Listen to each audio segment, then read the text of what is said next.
What is up, everyone? Welcome to another edition of the Ear Hustling Podcast. It is season 4, episode 10. And as you see the title on the bottom, we got real creative with this one. It's called simply Some of This, Some of That. What does that mean? We're going to talk about several different topics. I'm not going to say how many.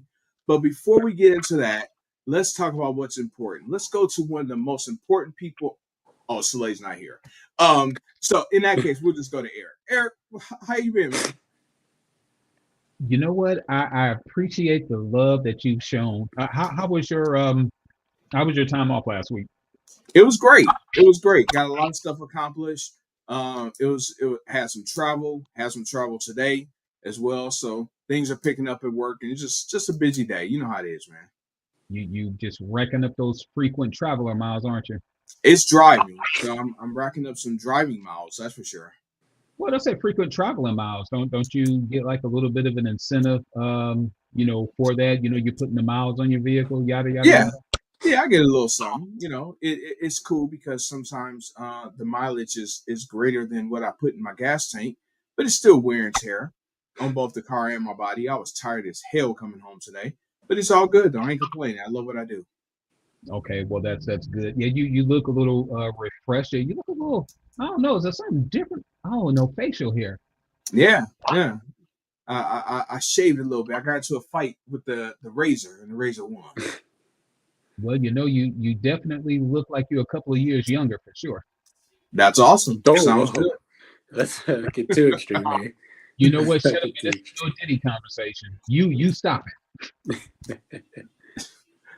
So since the millennial has awakened, you Mhm. know, Prince, what's going on with you, man? How's your week been? What's in your mind? Hey, it's been pretty good.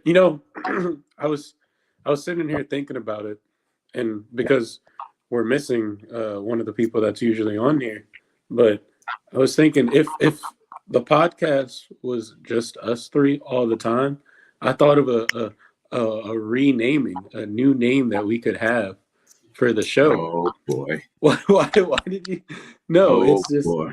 you guys remember, maybe this was it. like 10, 15 years ago, but the TV show that used to come on, Two and a Half Men. Not quite sure where this is going, but okay. Do you remember the TV show? I I do. remember. So We he we would could we could James would be be sharp. two and a half black men. That could James, be wow. that, that could be our the podcast name. Two and a half Wow. black men. I was just thinking about that, but Wow. James, it's, you know what? I honestly I like it. it's kind It's of catchy. you have to admit, James, that well, one, the reason why his sense of humor the way it is partially because of you. So you have nobody to blame but yourself. I'm not gonna take responsibility for that. So basically what I'm hearing is y'all saying if we're in the car together and we get pulled over, I'm doing the talking. Hell yeah, you're probably Half doing the the drive. time. We'll let you do half the talking. If it's anywhere in Cobb County, you're probably doing the driving. But no, that was just something I was just thinking about while I heard you guys talk. But no, other than that, everything's been pretty good. I can't complain. Just been kind of keeping up with some sports. A lot of basketball was happening this weekend, and what was crazy to me, just kind of the episode is called Some of This or Some of That, and I wanted to get into some of this or some of that. It's crazy to me with all the basketball news that was happening with the tournament. The craziest news to me was the fact that with the playoffs and the NBA starting, I believe it's next week, actually, that the Denver Nuggets fired their head coach, who I believe they said is the winningest, I believe is the exact number, the phrase they use, the winningest head coach in the Denver Nuggets history. And they fired Mike Malone after I think he was coach for 10 years. So I just thought that was kind of wild that they would pick now of all times. I'm not saying that maybe he shouldn't have been fired, but it's just crazy to me that the organization would pick now of all times to choose to do that. And I just wonder what your guys' thoughts on that. If you guys felt the same, how you felt if you had heard about the situation, you heard about it at all, Eric? I heard about it. For one, it seems like that's like the going trend. It's like you win an NBA title, and within 2 years, you're fired. Mike Malone was that way. Who was that? Frank Vogel with the Lakers. He Yeah, had a situation like that too, right? it happened with Um, the Grizzlies too, like last week before. yeah. It's crazy. I don't understand the reason behind that. Because if I'm not mistaken, I believe, actually, let me double check this. I believe the Nuggets are a top 6 seed, I believe. Yeah, yeah, I think you're right. They're like four or five. They're one Yeah, of so those. yeah, so it's not like that they're, battling to get into the play-in. They actually have a playoff spot established. So I don't understand that. And by the way, just to piggyback on what you said, Princeton, they also fired the GM, Calvin Yeah, Booth. I heard about that. They got rid of them both. So I don't So understand. I'm sorry. Please no, continue. I just got a really quick question, Eric. If you don't mind me asking, and this is relevant, it is. How old are you, Eric? I'll be 54 in a couple of weeks. So you'll be 54 in a couple weeks. Hmm. Um, you and this guy, Michael Malone, are the same age. Y'all do not look the same at all. But if that's what 53 looks like, I'm sorry. I was just looking at his record and I just came across it. Please proceed. Proceed. You look old. So, or are you saying that I'm old looking, or are you telling me that I look? I mean, I don't understand the relevancy behind that comment. So Is I'm it? actually giving you a little bit of credit here. So slow your roll, sir. I'm saying you don't look as old as him, even though y'all the same age. Well, hell, in his defense, he's an NBA coach, which Okay. is probably an extremely stressful job. So if you want to stick up for him, y'all are the same age. And that's how JJ's gonna look after a couple more seasons. I know, right? Wow. Yeah, right now he got a full head of hair and he still looks young. But then again, but hell, LeBron looks older than JJ Redick. LeBron might be older than JJ Redick. I'm sure he is. I'm sure he is. So, but So no, that's just the. Did you have any opinions on that on the firing, or I is do. I you just do. And to both you guys' points, Princeton, you was right. He has coached with Denver for 10 years. He has a very impressive record overall with Denver. This year, he's coached the team to a 47-32 record, 59% win percentage, and last year 57 wins. So the least amount of wins that this man has had came back in with Denver was his first year at 33 games, and he's done nothing but improved since. crazy? Uh, yeah, it is. So, Prince, over dinner, you and I got a chance to talk about this. There's a couple reasons why NBA coaches get fired nowadays. One is because they're not winning. That's not him. The other reason is you're winning, but you don't coach the way that the team wants you to coach because of feelings, because of whatever. Last thing I'll say is I heard, to Eric's point, I heard the GM and the head coach both were fired. I heard it was Denver's way of not picking sides, so they let them both go. I don't know if that's true or not, but that's what was being reported on ESPN radio this morning in my travels. So I think it's jacked up. As Eric said, they were in the playoffs. They're in the playoffs. They're not just battling to hang on. So it's kind of an interesting time why they chose now and not at the end of the season. Yeah, it was. It's interesting. I wonder if we'll continue to see this trend going forward of that timing. But other than that, the only other basketball thing I wanted to get into was the the finals game, actually. In basketball, did you guys get a chance to watch it, or did you see any highlights? All I really wanted to talk about from this was the last shot. Yeah, the last possession is what I should say. Yeah, there you go. What happened? What? You got to get a shot of. Come do. I don't know if you saw it, Eric, but that was. I was watching it live. I was actually at work, but a buddy pulled it up on his phone, and we were looking at it, and we're like, "Oh man, what's gonna happen?"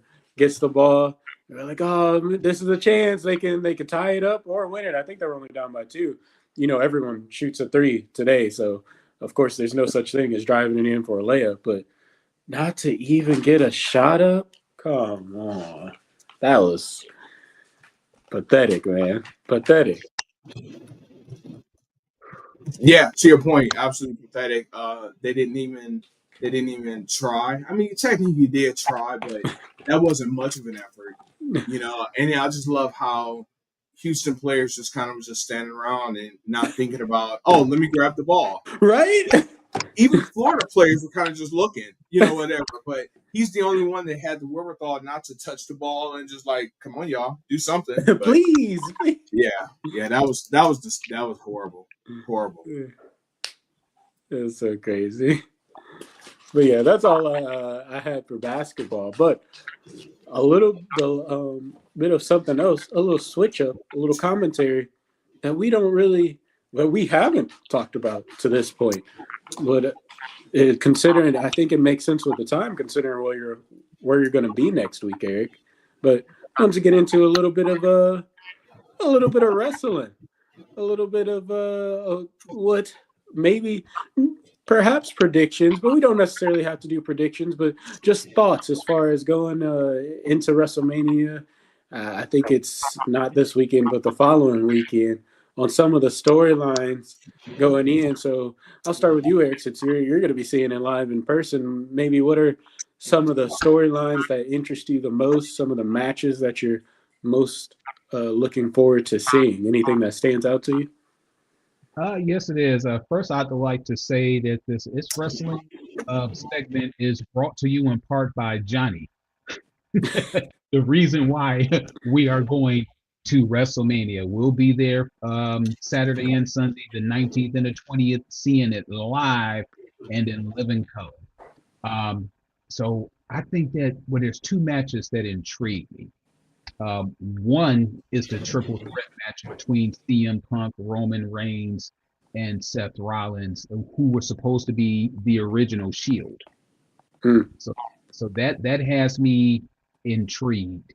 Have you been watching any of WWE? Are you familiar with any of the main storylines? Either one? Yeah. I've kept up with it. I watch the pay-per-views and then I watch on YouTube, like the segments that they post. So I know the whole, as far as you're talking about with the 3 of them, they've kind of been fighting over Paul Heyman. It is not a pay-per-view. It's a premium live event. Okay. I'm sorry. I'm old. Yeah, I'm sorry. We're sorry, James McAfee or James Michael Cole. Right. We're sorry. I would say James McMahon, but I don't want you. Yeah. I'm sorry. No, but it's been funny them feuding over Paul Heyman.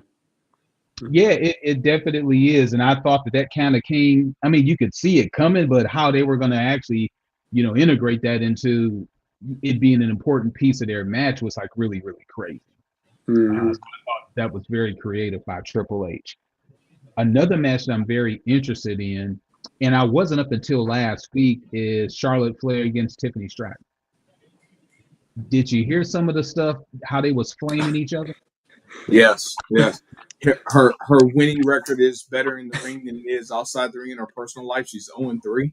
Yeah, that was messed up. I was like, oh, I'm like, what the hell happened? Because that took like a crazy twist. Yeah, it sounded like it was a shoot. It didn't sound like that was storyline, but you never know. Well, if it was storyline, I have to say that Tiffany's acting skills definitely improved. Yeah, definitely. Because that right there was like the best that I've ever heard her talk.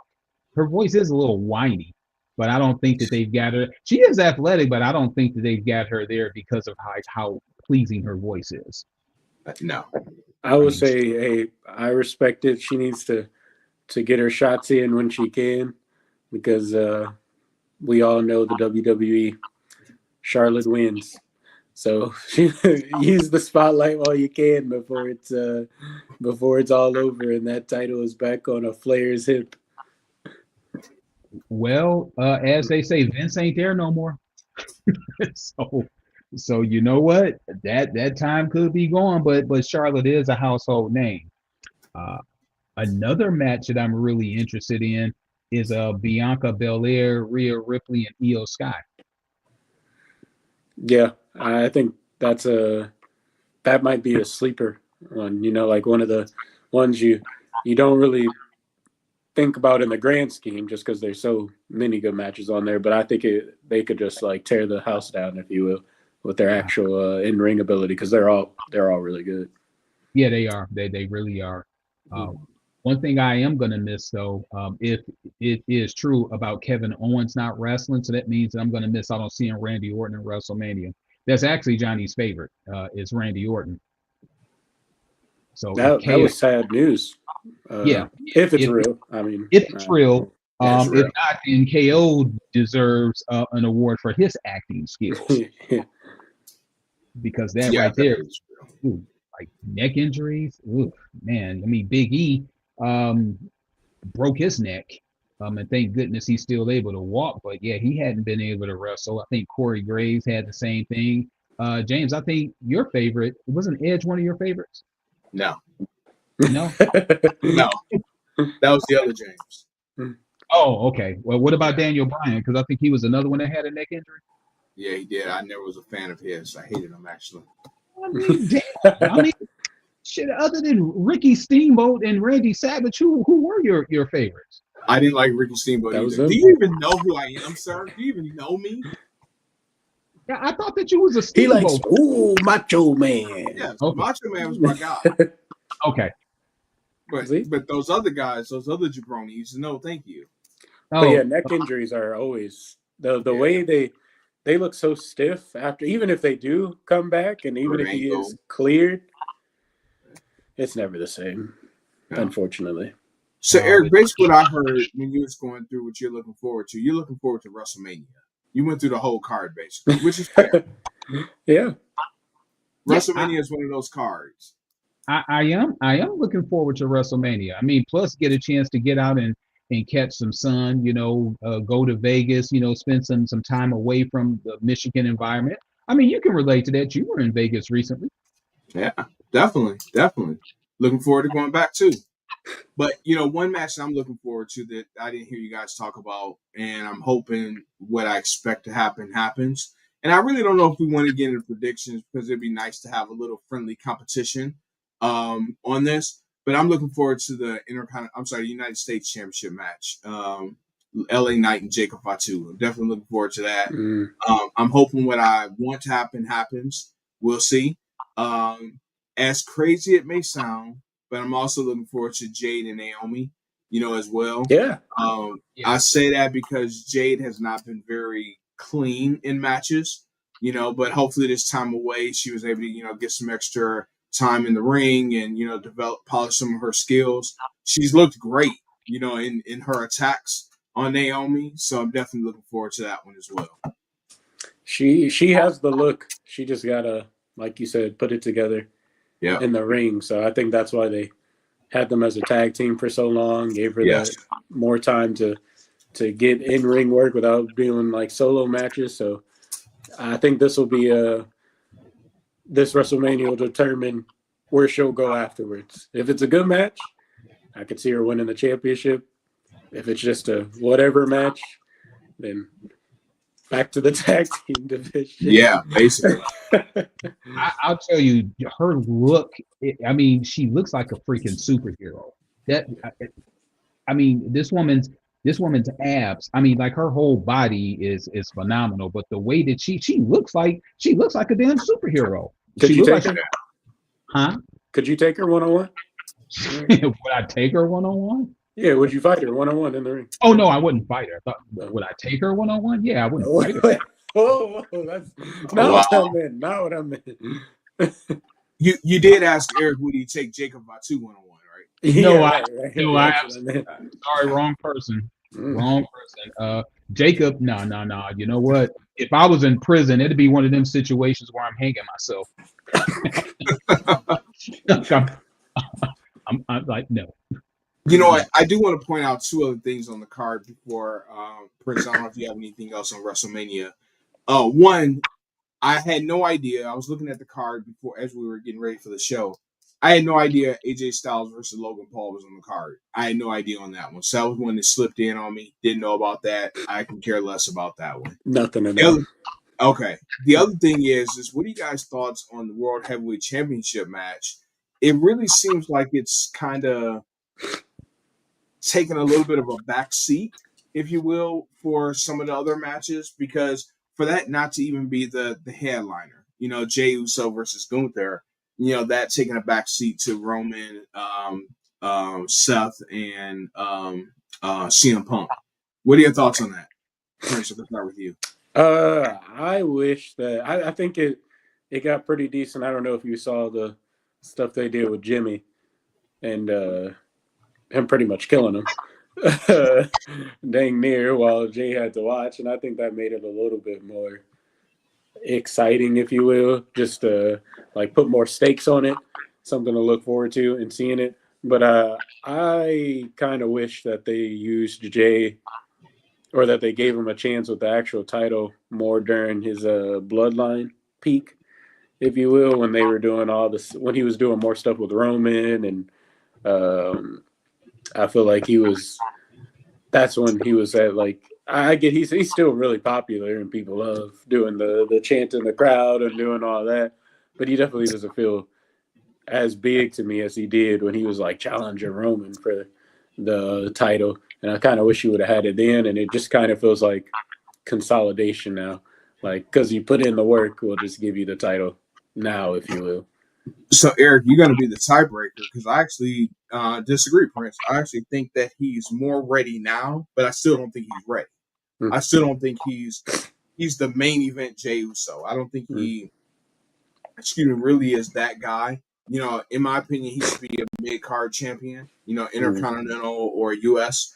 champion. I don't think he's heavyweight champion material. That's just my opinion. But and he sure wasn't ready when he was, in my opinion, when he was in the bloodline. That was something I cringed all the time with. It's not believable that he's the face of the organization. Right. Eric, tiebreaker, what do you think? You know what? We're going to go a little old school. If this was WCW or the NWA and the bloodline was the Four Horsemen, Jey Uso would be Tully Blanchard. So I don't think he may have the ability. I couldn't see him being a long-term champion. I think that would just be a popular move. Hey, thank you, for your service, #1 in merchandise and all that stuff. I think he's ready. But I also feel that if he doesn't get the championship, now he will never get it. That too. So it's funny you say that, Eric, because I was just telling Shay yesterday. This is my prediction. I'm not a WWE writer. I don't have any inside information. It's just whatever years of experience I have watching wrestling, you can kind of gauge sometimes the direction things are going in. And this is my prediction. Jey Uso beats Gunther. Roman Reigns has taken more of a heel role on. He doesn't seem like the baby face that he was when he first came back. I predict Roman is going to challenge Jey for the title and beat Jey for the championship. So, to your point, Eric, whether it's a short run or a longer run, I don't think it's going to be over a year run Jay's going to get, but I think Roman is going to take it from him. That's just my prediction. I feel like if they're going to do that, then I almost feel like they'd be better off served, like, doing something with them at SummerSlam. I feel like Jay should retain over Roman and then have Fatu beat Jay. So it's still like bloodline stuff, but then you get a new, because Roman doesn't need it again. So then you get to give it to Fatu. And because I could definitely see him being a champion. So just a different way to do it. That's an interesting perspective. Yeah. Maybe I should be a WWE writer. Yeah, maybe you should. Write the storylines. Here's my question for you guys. Did you guys have anything else on the WrestleMania card? That's all I had. Yeah, one other thing that we failed to mention. How do y'all feel about John Cena turning heel? I think it's cool. It's a good talking point, and it'll be a good match. I don't know if it'll be a good match, but it's a good storyline.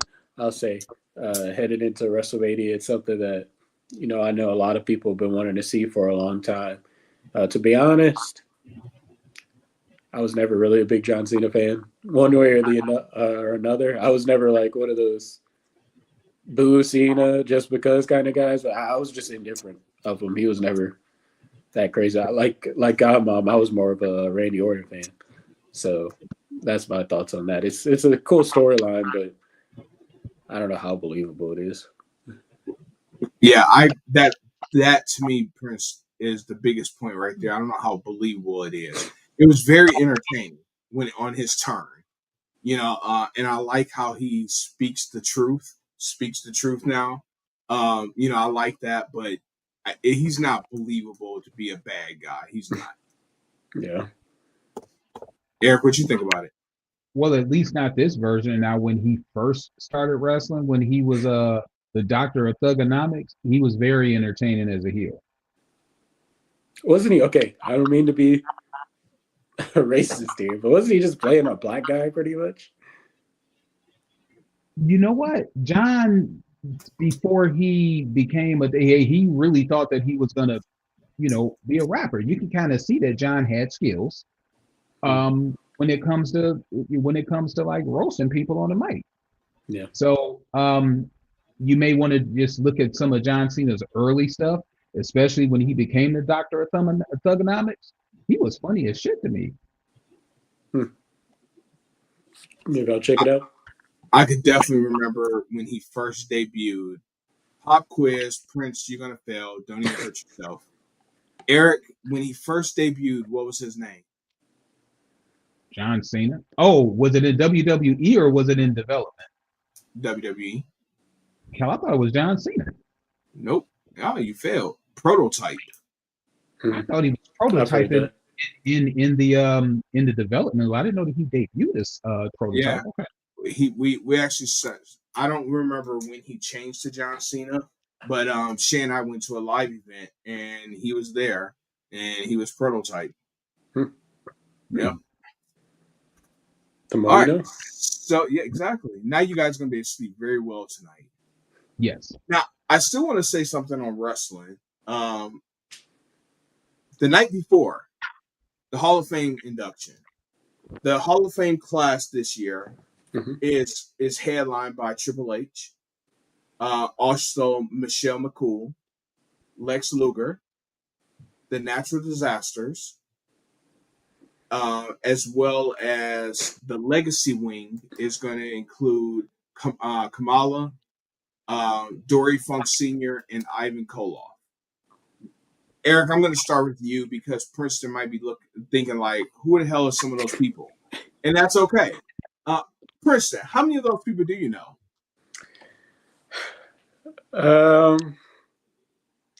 So Triple H, Michelle McCool. Who came after that? Lex Luger, the Natural Disasters, Kamala, Dory Funk Jr., and Ivan Koloff. Yeah, I'm tapped. So just the first three. I'm tapped on just the first two. Oh, you don't even know Luger. Okay. No. All right. Sounds good. All right. So we're going to pass for you right now, Prince. Eric, what are your thoughts on Hall of Fame class? I thought Kamala was already in. They have him listed under the Legacy Wing for the class of 2025. So if he is, this is Wikipedia, so take that for what it is. Quickly, I wasn't prepared to talk about this. It just kind of popped in my mind, like who's in that class. So it's very possible, but they have them listed in this year's class. When you said Kamala, I was like, that's not how you pronounce her name. The funny thing is it's funny you say that because I was going to say Kamala. No, wait, this is Kamala. This is Kamala. Wow. I'm honestly surprised that Luger is in. Not that from a career standpoint, he doesn't deserve it, but because of how Randy Savage's ex-wife Elizabeth died doing drugs with him. Mm. So I'm really surprised that they let him in while he was still alive. So that brings up an interesting point that's going to take this conversation in a different direction. Should the Hall of Fame include a person's personal life, or should it just include the body of work that you did in your profession? Is and I don't know the answer to this, is oh boy in it? Benoit. Chris Benoit? Yeah. It's not, and that would be my follow-up. So if we're just looking at the body of work, so I guess the first question is what I asked. The second question, follow-up, is if we're looking at body of work, does Chris Benoit deserve to be in the Hall of Fame based off his body of work? I'll go first, and I'll just say that. Well, I'll answer your second question first. Actually, if it's just based off of body of work, then I think he would deserve to be in there. I was very young when he was wrestling, but I do remember him, and he was good then. But I do think you can't just put people in that, especially commit this horrific of a crime as what he did, but even just other stuff. I feel like drug-related stuff and a lot of that stuff. I think you have you have to keep that into consideration, and you have to keep some of those people out because it is so serious and so offensive. I think you can't just go based off a body of work only. Okay, Eric. I agree. Body of work in the ring, WWE, WCW, ECW over in Japan, Benoit, fantastic talent, but he murdered his wife, he murdered his son, then he took his life.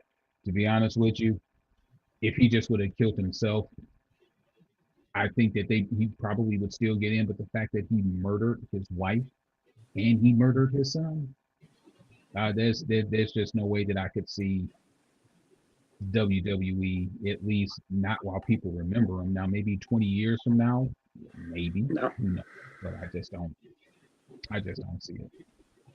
Now, are we taking into account, and does it matter, that people are saying that because of his illness, which could have come and would have come from the sport, that's the reason why he acted the way he did. That's the reason why he did what he did, is because of the mental illness aspect. So if we're saying mental illness is a real thing and you need help, all that good fun stuff, but shame on you for doing what you didn't have control over doing, isn't that a little contradictory?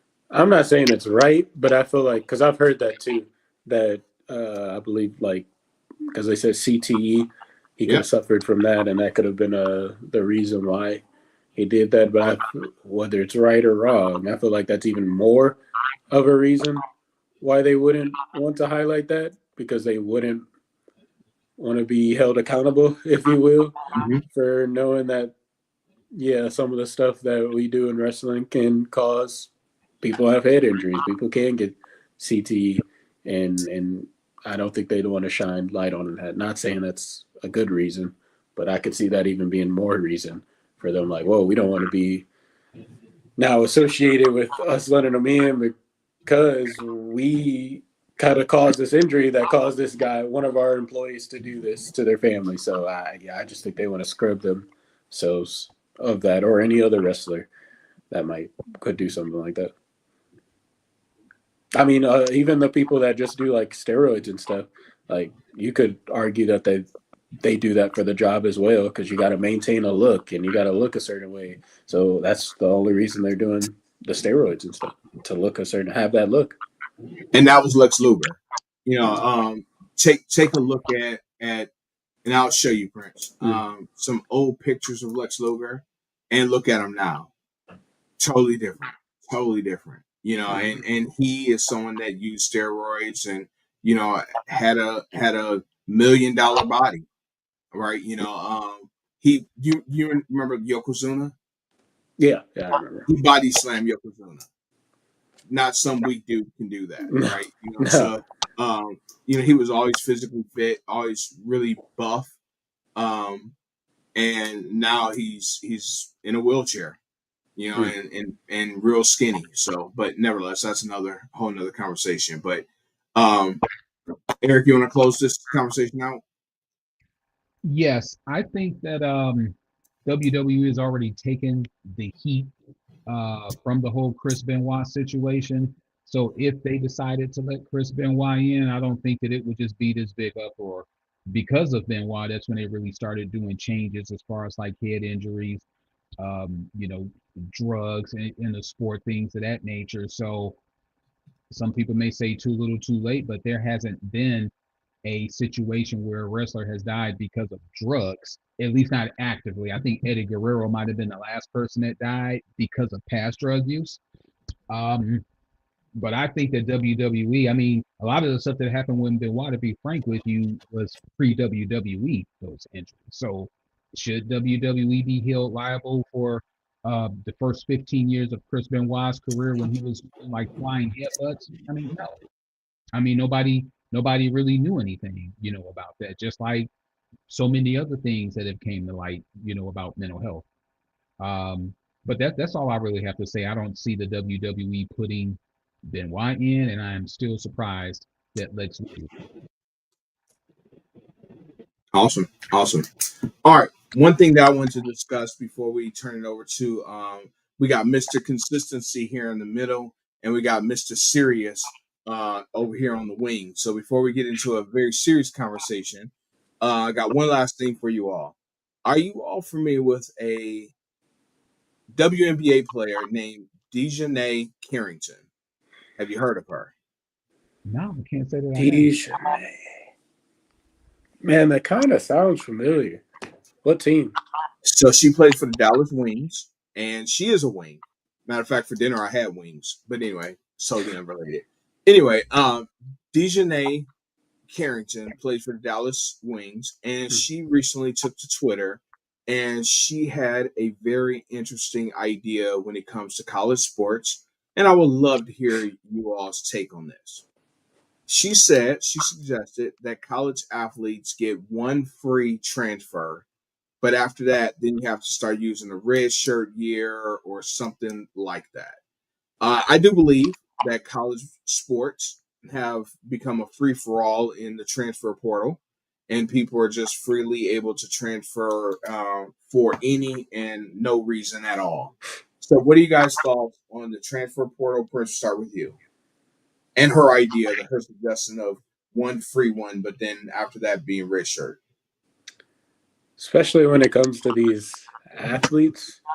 I've had this stance for years, and you know it. I have no problem with them having as many transfers as they want and as colleges that'll take them, because I feel like at the end of the day, these universities are, especially if they're big names, they're going to profit off of the player in some type of form, usually monetarily. And so the players should be allowed to go where they feel is going to be best for their future. And if they feel like that's a different place each year that they're in college, then so be it. As long as the college that they're going to is willing to take them. So these colleges are making so much money off of these kids that, yeah, they can jump around if they feel like it's best for their career. That's how I feel about it. Okay. Eric? I agree with that. As far as the allowing you one free transfer and then red shirt you, mm, I don't I don't think that would be good because I think it'll almost be taking them back to like how it was before the what's that NIL, is that how that's the abbreviation for it? I don't agree with that. Um, if you can play and if a college takes you, like Princeton said, I think you should be allowed to transfer as many times as you want. And I want to say, is it Indiana University where the whole team entered the transfer portal? I didn't hear about that. If it I was, believe it is. I'll have to like relook it up. That's like an extreme case of everybody, either people graduated or the remainder of the guys were transferred, but that was crazy. I do think that only a certain amount of players from one particular team should be allowed to hit the transfer portal.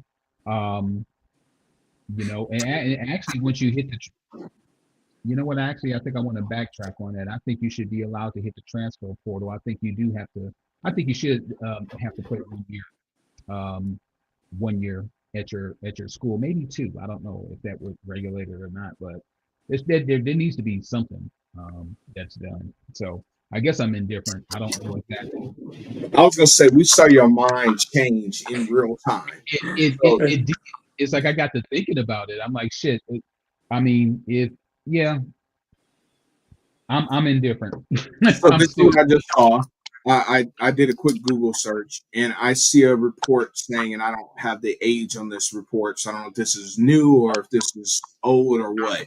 But a recent situation saw nearly an entire college football team, the Marshall Thundering Herd, enter the transfer portal after their coach Charles Huff left for Southern Miss. So I don't know if that's what you're referring to, or once again, I'm not sure how old that is. I'll have to do some more research on that. That was just a quick search. But here's my issue. So I feel everyone should have a right to do what's best for their career. Us in our normal daily lives, there's nothing that is requiring us to stay at our current employers. If we choose for any reason at all to leave today, we can do that. And there's no repercussions about it whatsoever. So I kind of relate sports the same way. So I get that analogy. But we also have to understand, in my opinion, sports is a business, even at the collegiate level. You get a head coach at X college, and they will send their staff as well as themselves to scout and recruit athletes. Athletes will make a decision to go somewhere based off of conversations that they had during the recruiting process. So if I'm recruited by Tom Izzo and I elect to go to Michigan State University because Tom Izzo came to my house, he ate cornbread at my mom's dining room table, and he broke bread with us and had a meal and he talked great things. I feel like I'm obligating myself to the Michigan State University. Fair. Now, Tom Izzo decides to retire before um, before I play the very first time or whatever that looks like. I feel like I should have the right to say, "Oh, Coach Izzo's gone. I'm out too." But then there's the other side of it. What happens if I do go there and Coach Izzo is there and Coach Izzo sneezed or I'm sorry, I sneezed and Coach Izzo didn't say God bless you and my feelings are hurt. Now I want to leave. I can't. That's a whole lot of power for a 17, 18-year-old kid. Is that what we really want to teach them? Because that's exactly what's going to happen when they get into the pros as well. With money comes power. So I'm indifferent as well. I feel like you should be obligated to the school that you commit to for a certain amount of time. But in the real world, I'm not committed to my employer. I can leave it anytime I want. So I don't know. yeah, I mean, I get what you mean about is that what you want to teach them, but the top ones, not. I mean, you know how small of a percentage it is from going from college to actual pros, but the top ones that do, like, I mean, they're gonna learn that eventually anyway. They're still gonna have that money, so they're gonna have that power eventually, whether it be. And especially with basketball on the guy side, like it's really only they're still kids, if you will. Once they enter the NBA, they go into the NBA like 18, 19 years old. So they're not about that much older than they were before. So That's true. That's true. excellent point. All right. That's all I got, Eric. Final topic, and before we move on to our segments. You know what? There is this whole tariff thing that Trump has going on, where we'll just use China for instance. I'll start there, where there was a 54% tariff that was levied against China China retaliated with their own. Now he wants to go throw another 50% on top of that. So that's 154% tariff.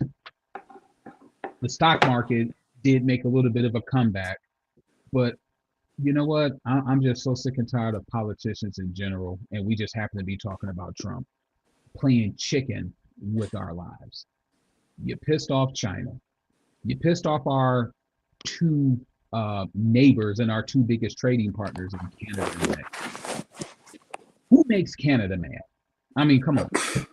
I said that earlier. What are you doing? He's talking about that bad deals were made. He negotiated, obviously not the last trade deal with China because that was Biden, but the deal before that was very similar to what Biden had agreed to and similar to what Barack Obama did. So I understand in principle some of the things that he's doing as far as getting the United States in better trade deals. I really do understand that. I can also understand him wanting to protect our borders. I understand that too. It's the methods that he's using in order to do it. I mean, it's like it makes me afraid to even want to leave the country, to be frank with you, at the rate that we're going. Because as an American, and you're going down there and be like, oh yeah, that's that motherfucker who, like, yeah, like no, what is he doing? I mean, a lot of people in his party, unfortunately, they effed around and they found out. But in fairness to Trump, the man says he's going to do something. People think it's funny, but he tries like hell to do it, no matter how crazy it might seem to everybody else. If this guy says that this is what I'm going to do, this is what he's going to try to do. The first 100 days have been absolutely crazy. And the last thing that I want to say about the tariffs or Trump's period, if this man messes around and gets the amendment overturned where he can run for a third term, Lord help us, because you right now he's doing this stuff under the impression that this is his last term.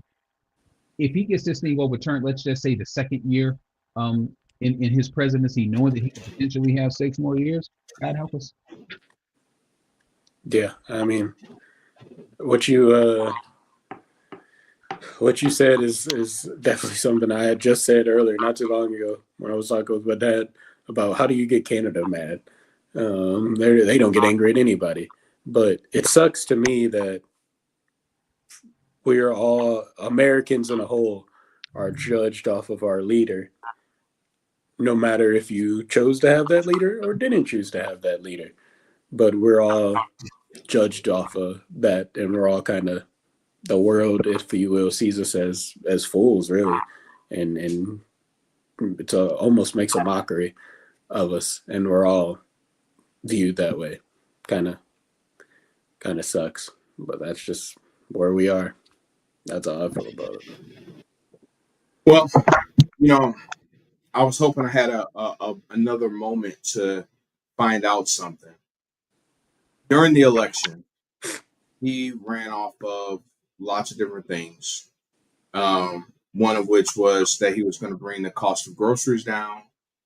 I haven't seen much, if any, of a reduction in costs. I just looked up what's the cost of eggs in December of 2024, and the national average was $4.15 for a dozen of eggs. I'm trying to see what the cost of eggs are now. I don't believe it's as high as that, but I wanted to see what Walmart currently shows, and that's what I was having a problem in pulling up.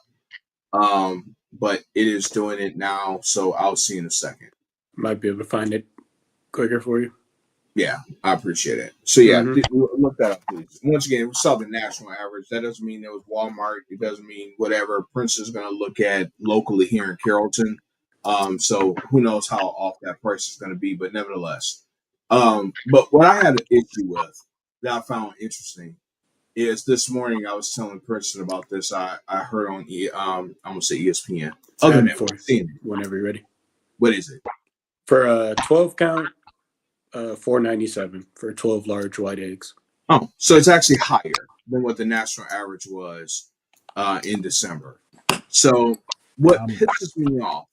I'm sorry, pardon the interruption, but in Michigan, we've got Walmart $4.72, and at Myers and Kroger's it's as low as $3.69. Cheap there. What pisses me off is people were complaining about the cost of eggs, the price of gas, and there hasn't been much of a change, if any at all. And in some cases, as Princeton pointed out, at least in our area, the amount today is higher than what the national average was in December before Trump took office. People were complaining and they're saying we need a change so we can do that.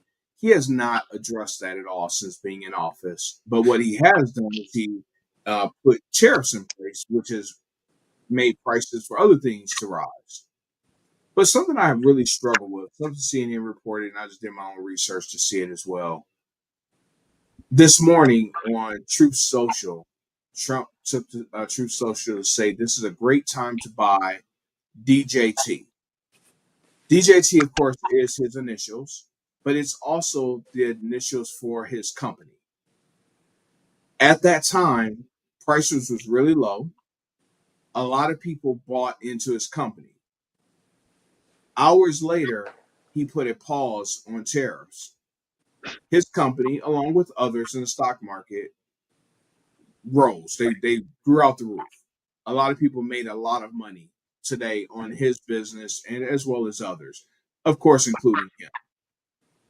He never signs his posts with his initials, so of course he can say, "Oh, I was just signing my name," but it just seems a little odd that you put that in and it's the name of your company. It's you just can't trust the guy. You know what else can you say? And last thing I'll say to Eric, your point, it sucks, or maybe it was Princeton. You guys look alike, Godfather, Godson, and all. But it's just so discouraging that this is the leader of our country, the person who represents us at the table. So if we decide to travel internationally, people could just see us as the American who's led by Donald Trump. I don't like that. That's very discouraging. No other leader have we had in the past have put our lives in jeopardy like he has. So that's a little frustrating. So that's all I got. Agreed.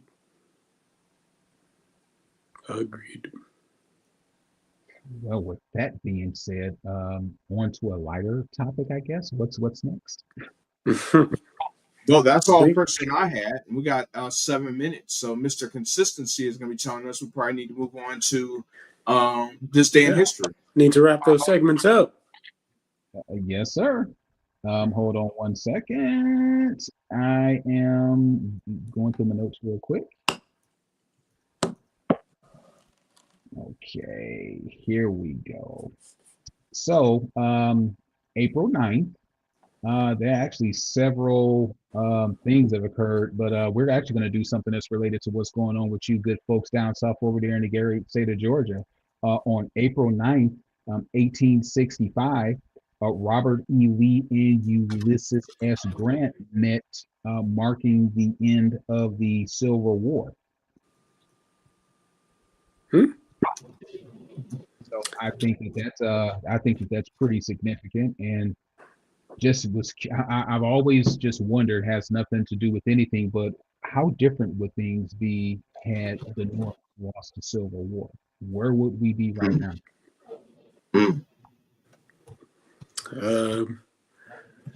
If you think you see Confederate flags now, you'd really see them then.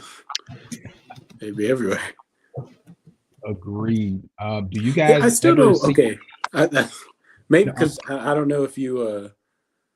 Well, you probably still know about it, but you know how people have like Confederate flags out now, or in the South, I should say, because I definitely didn't really see this when I stayed in Michigan.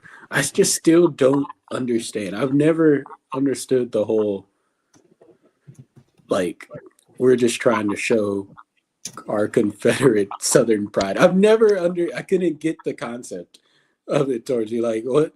why do you need to show the pride of how the country was during that time? Like, what would you really want to be proud of about that time? I just personally never understood it, to be honest. Like, I didn't get it. It just seemed, no, I'm going to be blunt. It just seems like a racist flag. It really, anyone who has it, I just assume, like, yeah, you're a racist. Like, there's no pride behind it. That's just how I feel. I guess I couldn't really blame you because that's the way that I felt about it too. But I mean, who was really around during the time that the Civil War actually took place anymore? I know that James would You. probably say, "Oh yeah," but you know what? Just firsthand accounts, Princeton, like things that affected me and James, coming up in the late '70s, '80s, '90s, early 2000s when you were a kid about um, profiling, even up north. Um, Probably James had like a different sort of like fight with racism, by him being biracial. Yeah, they So didn't even know.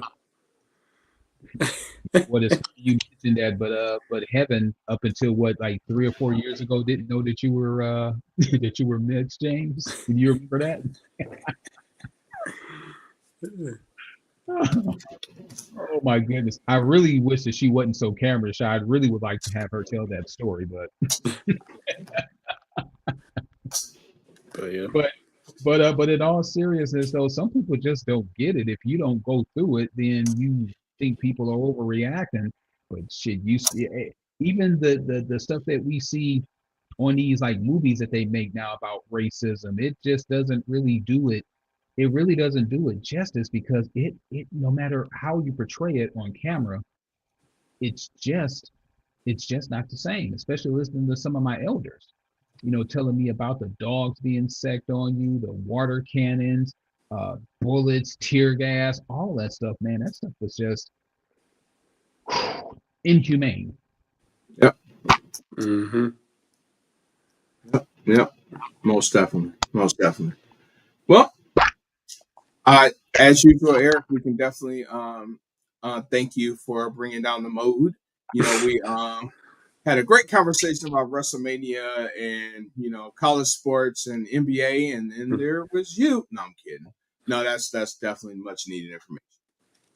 All right, so I haven't did this segment in a while, but something recently happened at work that I wanted to kind of just talk about, and I won't go into details on that for work reasons, but I want to take a moment to talk about scammers. I don't understand. So just really brief. I won't tell the whole story. A person was recently scammed at our business. Someone posed as a recruiter and offered someone a job, hired them, convinced them to send all their personal information to them for I-9 purposes. Totally believable. Where it wasn't believable is they had a Gmail email account. The candidate thought they had a job, and they showed up to one of our locations to report to work for the first day, only to find out, nope, you don't even have a job. And it's not like we could just give them a mercy job because they weren't qualified for the position that they applied to and was supposedly hired for. So, two-part message here. Let's do the nicer one first. Be careful of your personal information. This person applied to this job on Craigslist. Craigslist is just a place that there might be some real jobs out there. I can't say it is or if it isn't, but just be careful who you send your personal information to. First off, you have to be the guardian of your own personal information. So be diligent when it comes to that. To the scammers, get a real job. And obviously, this person should not be a real recruiter because you're just going to be tempted getting people's social security numbers and date of births anyway. But just put forth that effort into something that's more beneficial to you and the world. Um, I don't know what you're looking to gain from this. I don't know if you have gained from this. I don't know if you're listening to the show. Hopefully not, because then you're going to be staple to me. And people are like, James, you knew this person. No, I don't. I do not know this person. But get a real job and make an honest living. And that's just all I got. Agreed. You're muted, sir. We can't hear you, Eric. This has been the best sign off ever. And you're still muted. Still muted. This is amazing. Oh my God. This show has been going on for 26 years. And this Mr. Will he unmute himself? That's what I'm wondering. Let's just sign off. It's been a great show. Thank you all for listening in. Oh, damn. Welcome back. Now he's just mute. Now he's unmuted, but he's mute. Right. He's not muted. He's mute. Well, it's 10 o'clock. Let's get off the air so we don't have this manila and we're trying to get us. It's been from our mouths to your ears. Most of what we said you could hear, except for the last 10 seconds of air. We are not on next week, but we are back on April 23rd, and we might as well go ahead and make the announcement now, you guys. April 23rd. A lot of us, and I'm going to say mostly me, have had other responsibilities that have come up. My workload at my full-time job has nearly tripled with things that's going on. Someone has resigned, someone is going on maternity, and I'm the backup for both, as well as I am getting my own travel agency business built off the ground. So lots of things going on, and the Ear Hustling podcast will be no longer as of April 23rd. So no show next week. Our last episode is going to be on April 23rd. And it's been a pleasure coming to you guys for as long as we have. But I will see you folks, you Princeton, I'll see you in like 5 minutes. Eric, I will see you in 2 weeks. Well, I may video chat you, from Las Vegas, Nevada. A hot tub? Oh. You'll probably be on mute, so it's all good. All right, y'all have a great one. All right, y'all stay safe.